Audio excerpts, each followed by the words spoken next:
yeah, it's probably full of dust and shit. Oh god. There's no way to get rid of it. Oh, okay. I need to, like, vacuum this. Yeah, it won't work. It won't be enough. Mm-hmm. It's deep. This is all that fart dust. Yeah, God. And cheese. I mean, and it is where Kevin sits. Oh. So you know it's just full of butt crust and dog hair. Welcome back to Power Trip! Solid opening, ripping Kevin a new asshole. Kevin don't watch this shit anyway. So it's fine. Anyway, guys, welcome back to Power Trip. Hey, welcome back to Power Trip. Yes, we're playing games. We are playing games because that's what we do. We play games. We do. We do. So since Kevin's not here, we're gonna play something Mario related because we know how much he doesn't like Mario. Steadfastly hates Mario. He thinks that it is an overrated, overused video game license, and he thinks that it only sells because of the Mario name. And to quote Kevin, it should fucking die. Yes. Yes. Yes. Anything he doesn't like, he thinks should fucking die. That's right. The Souls formula should just fucking die. So yes, we're just gonna be relaxing. We are Playing a game Paul's played probably more times than any other game. Any other fucking game. But yeah, this is a game that I hold near and dear to my heart. It's one of my favorite games of all time. Actually, it's tied up there with Silent Hill 2 as my favorite game of all time. Wow, that's high. Yeah, it is super high. Yeah. Wow, so we are going to be playing Super Mario RPG! Legend of the Seven Stars. That's 9. That's 9. That's seven stars. Yes, Legend of the Seven Stars. I think this is probably one of the most iconic Super Nintendo games, right there with Donkey Kong Country, F-Zero, Link to the Past. It's up there. To be quite honest, as far as RPGs go, I think the only one that may be more iconic than this one is the Final Fantasy franchise. Like Final Fantasy 2, Final Fantasy 3. Oh, that's true. Because who did this? And Squaresoft. Squaresoft. So there you go. They worked with Nintendo on this. Wow. Which makes sense. I mean, if you're going to team with a juggernaut of RPG standards, it was just Square at the time. It was just Square. Yeah, that's right. And I mean, if you're gonna make an RPG, Square was where do you go? Yeah. Oh, there it is. It would have helped if I unmuted. Yeah, and the thing is too is that this was such a great game, and then because of Final Fantasy VII, Nintendo refused to work with Square anymore. Really? Because they made it. It was a PlayStation exclusive. Because they couldn't do anything with the fact that the N64 was going to be cart based, so they said, "Screw it, we're just going to go with PlayStation." And Nintendo just said, "Goodbye, Square." So they never worked on a game again. With the two never worked together. Yeah, which is so funny because I remember we read a thing once that if they had ever done Final Fantasy VII on the N64, it was what, 13 cartridges? It would have been 14 cartridges, and it would have retailed for about $1,200. They said. Yeah, ridiculous. Mm-hmm. But also shows you how behind the times Nintendo really was at that point. Oh yeah, definitely. They were. They knew they wanted to keep going. Yep, there's the level 3 challenge. Oh, both of them. Yep, 6 stars at the factory. Woo! Wow, we'll talk about that if people don't know what that's all about. We'll do a new game. Your name. Just gotta. Paool. Paool. Okay. Fine. Paul. Anytime. Okay, so in every single Pokemon game I've ever played, you are always my rival, and I name you Paul. So yes, the level 3 challenge we'll glass on. We'll hit on real quick. Mm-hmm. So there's a way to where you can only be level 3. Is it just Mario? Yes, for just Mario, but nobody else will gain experience. So you'll basically I think when Bowser joins your team and Geno, they're levels 6 or 9 or something like that. Okay. So they are higher, but Mario himself is only level 3. And there comes a point where you get an item called the Lucky Shell. And so you basically can use this, and it'll automatically trigger the mini game, the lucky game, and so you have to be offered to double your experience, and then you purposely have to lose, and so you gain no experience, and then you only do the fights that are mandatory. You do not do any non-mandatory fights. And, or if you do, you have to get the lucky game. Or if you do, yeah, you have to do the lucky game. I don't know why I just did this. Yeah, I'm confused myself. I didn't have to. So I remember first ever seeing this game, like, years after the fact. Because, like I said, I grew up with the Genesis, so, like, I missed this. I missed Final Fantasy 3 and Chrono Trigger and all those. So, like, I remember the first time I played this, I was blown away. I was like, Mario can be like this? Oh, my God!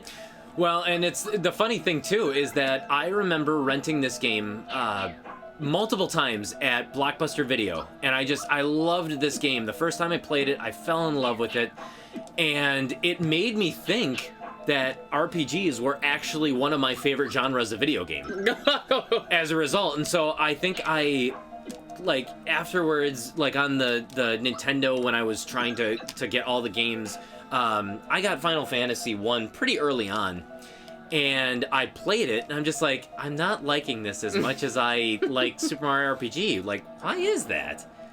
And then I would play another RPG, and I'm like, I don't really care for this one either. But Didn't you try, like, Persona? Oh, God, yeah, I tried Persona 2, but Persona is, like, that game is slow to begin with. That's hard for even, like, hardcore RPG Yes, fans. Exactly. But yeah, so as a result of this, it's like it had such a unique perspective where it's an RPG, but people who don't really care for RPGs or have ever played RPGs can just absolutely love this. It's very accessible. Yes. It's deep enough to where you can get into it. Like, a hardcore RPG guy would have fun with this, but it's still... What's that word? Clink. It's easy to learn... Hard to master. But it's not difficult to master either. Yeah, it's really not. It's just fun. Mm-hmm. It's a fun RPG. And it was one that even me not liking the Mario franchise as much, I still really enjoyed this. Mm-hmm. And I still enjoy a lot of the Mario RPG games. Oh yeah, you appreciate it for what it is. Yeah. Oh, hell yeah. Mm-hmm. Now, I do admit, I like Paper Mario more than this.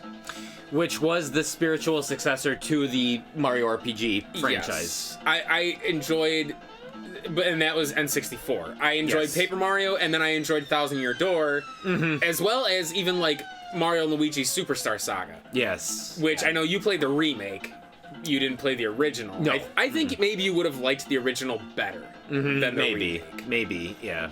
But I loved all those games, and I think the Mario games as RPGs themselves are extremely well done. Oh, very much so. I'm always surprised at how well. I just, like, in this one, I love the mix of, like, there's parts where I literally will laugh out loud. Yeah. And then there's parts where it's like I will genuinely feel, like, sad or, like... Yeah, it's just, it combines so many emotional elements. Yeah. Oh, Funga! Foiled again! I love the sad Bowser. Yeah, where he's constantly, like crying with the eye drop. Yeah. It's like... I do love... Well, it's funny that they actually call her Toadstool in this instead of Peach. Which is weird. Well, yeah, because honestly, I think she had already been established as Peach by the time this game came out. Pretty sure? Maybe.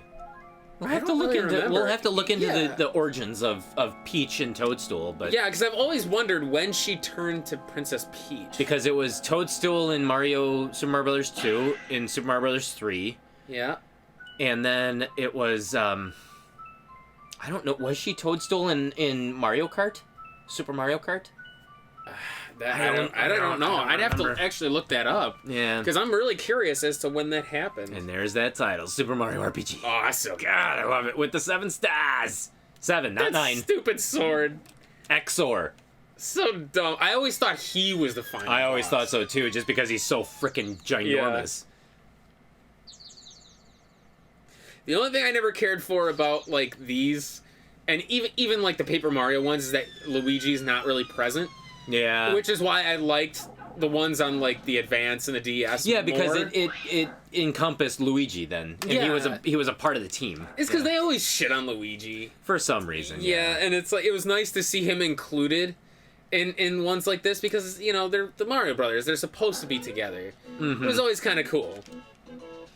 Yeah, and the thing. Oh, yep, okay.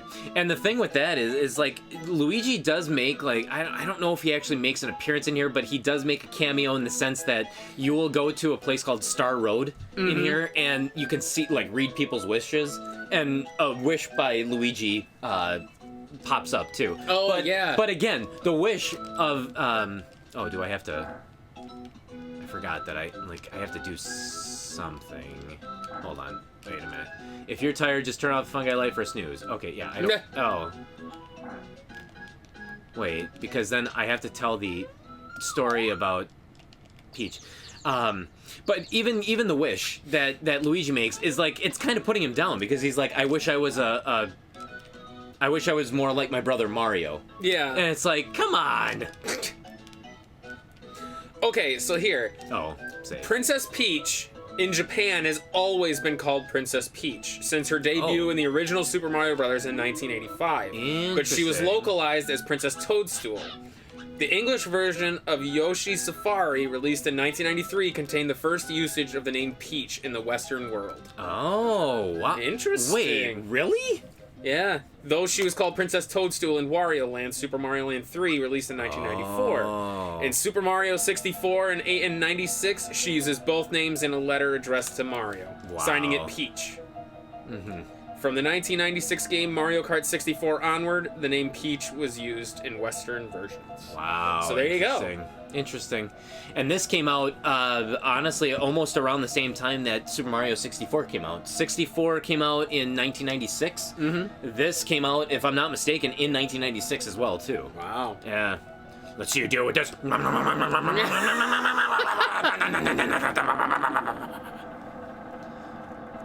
I just love how he, like, moves his mouth super fast. Like, that's enough to cause, like, an earthquake.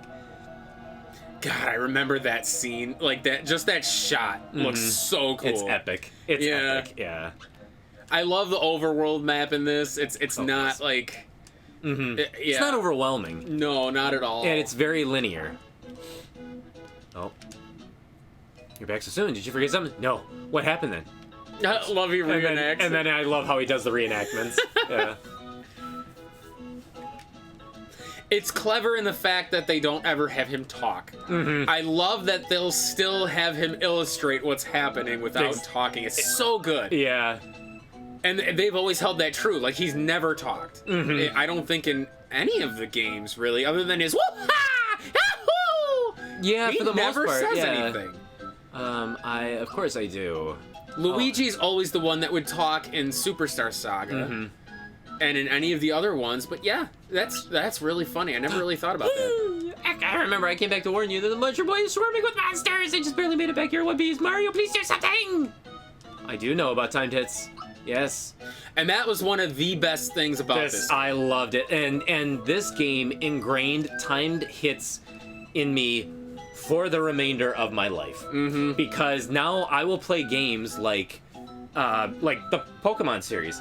I play that game when I hit, I will try to do timed hits, and I do believe that it increases the likelihood of getting a critical. Yeah. I honestly do. You are a sad human being. I am, but it doesn't Let me guess. Anytime you throw a Pokeball at something, you up and B it, right? Absolutely I do! Because it works! It connects. It works! It was a myth. For anybody who doesn't know that. No, it wasn't. It's real. When the Pokeball connected, it turned any ball into a Master Ball. You're a myth. Sick burn, bro. Yes, the timed hits mechanic. God. But the timed hits mechanic was so fantastic. Yes. I loved it. Honestly, before this time, I don't think that was something that was ever really done that I can think of. Never.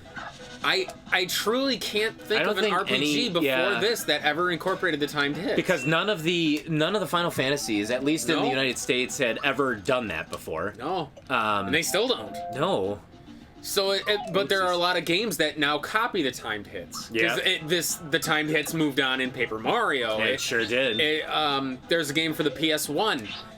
Beyond the Beyond has timed hits. Oh, yeah. But they're like hidden. Like they're not. It's goofy in that game. Yeah, the Mario and Luigi's Superstar Saga take it almost a step further. Oh, like really? Yeah, with how you can evade at will and all that kind of shit, you know? Oh, yeah. Which is why I think it still surprises me you still to this day have never played Paper Mario. I know, and that's a game that, yes, it is definitely on my list. I need to. I know that I need to play it. You will love it. And I really want to. Although I thought you would have liked Superstar Saga too, and you hated it. It's not that I hated it. It's that it felt longer than it needed to be, and the boss, like the final boss, like I still can't beat that final boss, although I haven't tried in ages. Yeah. So, but it just didn't grab me like this game did. Yeah. Which really does surprise me. So I'm actually wondering if you would have liked the original better than the original Paper Mario. No, the original Superstar Saga over the remake. Maybe. Because there's nothing over there. I mean, I loved the game front to back. I thought the Superstar Saga game was incredible. Like I said, I loved Paper Mario, so it was just neat. But yeah, it's definitely one you should give a try. And then Thousand Year Door is lauded as one of the best games of the GameCube. Yep, exactly. I've heard that. Gorgeous. Yep. It plays well. It's such a great variety. Dang it. Get out of my way. No. I know why people I can definitely see why people want a sequel to this. You know what I mean? Oh, and definitely. it makes sense to me. Yeah.